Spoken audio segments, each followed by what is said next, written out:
I say this with a full heart because my as anybody that knows me knows I'm a Philadelphia Eagles fan.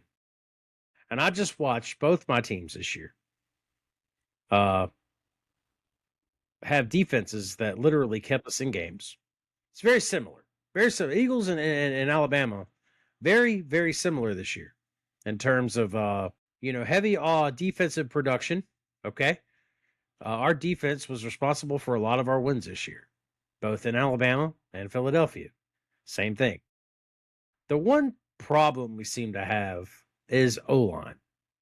There's other things in Philadelphia, but we'll do that when that channel comes in. But O-line, okay? And here's my issue with our O-line right now.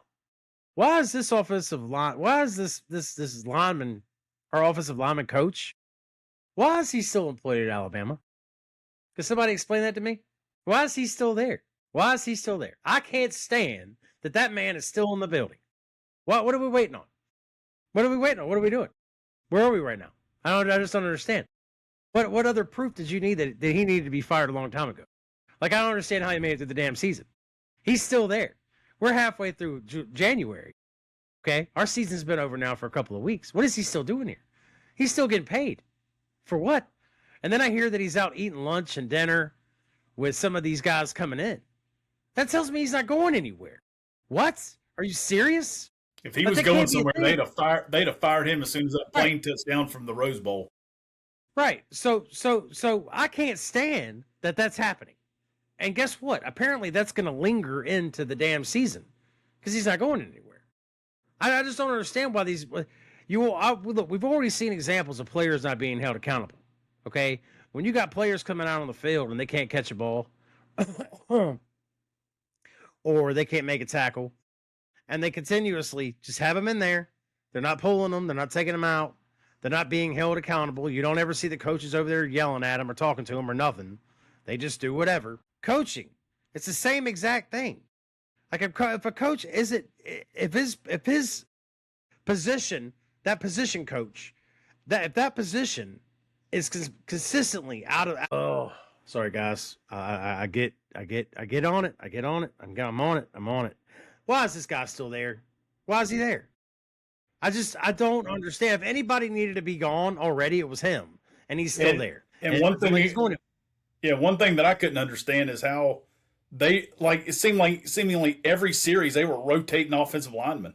Yeah, the entire year. I've never seen that in my life. Now, the only thing I've ever seen is when I've seen offensive lines rotate strength and weakness based on the call, because your looks on the strong side and the weak side are usually going to be very similar.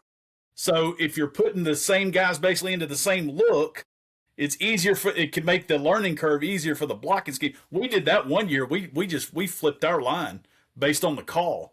So like, okay, on the back side, you're going to get this. And on the front side, you're going to get, on the play side, on the strong side, you're going to get this. And that can make it easier. But I have never seen anybody rotate bodies series. When I saw that, I was like, this is a joke. This is a joke. All year long. Every game. All year long. All year long. It's if somebody's not getting the job done, take them out and go to somebody else and then let them go. Don't let them go for one series and then put the other guy back in.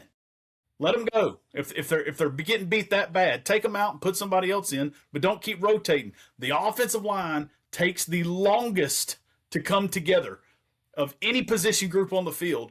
And when you're rotating like that, you can't get the continuity. And I guarantee I'd rather play with a lesser player, but him know his role and know what he's supposed to do than to have that. And who do you think was making that call? Like who's responsible for these substitutions? And that's got to be on the OC. Right. So this goes back to Grubb, and I'm sure the O-line coach is involved too, to some extent. He's got to have his say in things. I guarantee you, in their team meeting, when they're doing their weekly prep and they're doing their meetings, this is the plan they're coming up with. Mm-hmm. Yeah. And we see how that turned out. Yeah. So I'm guessing they should have Lane Kiffin them on the tarmac, is what y'all are saying. Sure. We can go with that. We can go with that. I think the dogs are calling over at Coach Bo's house.